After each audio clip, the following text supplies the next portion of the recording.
Monsieur le maire, j'aimerais que vous nous disiez vos impressions après votre visite à Sparte.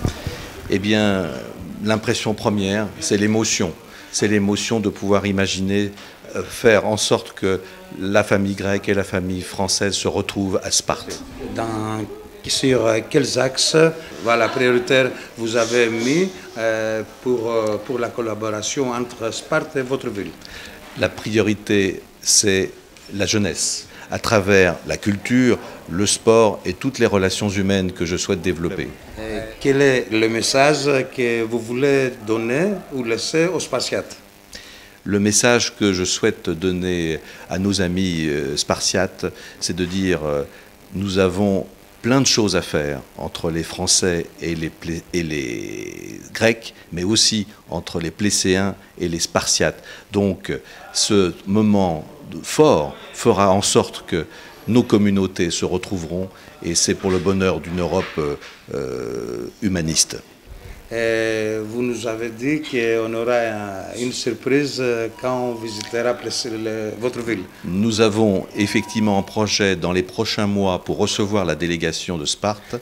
Et un très beau rond-point que nous avons au Plessis-Trévise qui symbolise l'Europe s'appellera le rond-point de Sparte, avec un élément fondamental que nous mettrons au milieu de cette place. Pascal, j'aimerais que tu nous dises tes impressions de Sparte. Mes impressions de Sparte. Eh bien, je suis très impressionné parce que je suis émerveillé par la ville.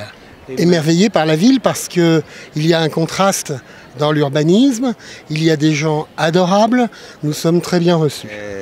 La question c'est comment ça a été fait le jumelage entre le Plessis et Sparte. D'abord, c'est grâce à une Plécéenne qui est ici, Eva Durigon, qui est venue nous voir, qui est venue voir Monsieur le maire et qui lui a expliqué qu'une ville en Grèce pouvait être intéressante pour le Plessis-Trévise. Donc nous nous sommes rapprochés du maire de Sparte.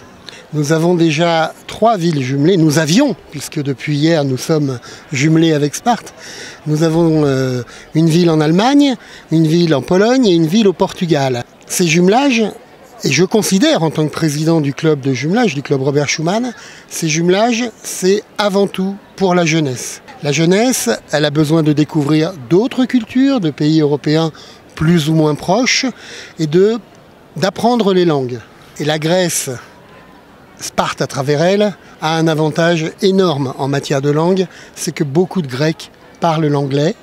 Nous n'avons pas de ville jumelée qui parlent l'anglais, donc ça va peut-être être l'opportunité pour les enfants du Plessis-Trévise de pouvoir rencontrer des jeunes de Sparte, que des amitiés se nouent et qu'ils puissent parler en anglais et parler en français naturellement. Et pour imager tout ça, pour prouver que ça marche, que le jumelage est important. Quand j'étais en 3e à l'école, au collège, j'ai eu un échange scolaire avec une ville allemande à l'époque, qui n'était pas Bourladingen, mais ce n'est pas grave. J'ai eu une correspondante. Nous avions 15 ans, j'ai aujourd'hui 55 ans, et nous sommes toujours amis. Nous échangeons régulièrement, nous nous voyons, et il n'y a rien de mieux que cette amitié-là. Et j'espère que plein de jeunes de Sparte, du Plessis-Trévise, pourront vivre la même chose. Donc, il va te poser une autre question qui ne concerne pas les jumelages, mais il concerne toi. C'est-à-dire, qu'est-ce que tu penses pour ton bouquin, Le Miroir? Est-ce que tu crois que ça peut être lire ce bouquin en Grèce ou ce bouquin, tu penses que ça va être traduit en grec? Alors, pour le lire... Et si tu as aussi quelque chose dans la tête, si tu vas écrire un autre livre? Alors, pour le lire en Grèce, il faudrait effectivement qu'il soit traduit en grec. Je n'en ai pas la compétence, mais si quelqu'un veut le faire, avec grand plaisir. Est-ce que j'ai d'autres projets? Oui. Ce ne sont pas seulement des projets, puisque j'ai commencé à écrire plusieurs autres livres. Le temps me manque. Le travail m'absorbe parce que je suis directeur de la communication au Plessis-Trévise, donc j'écris toute la journée pour le travail. Le temps me manque un peu pour écrire mes livres.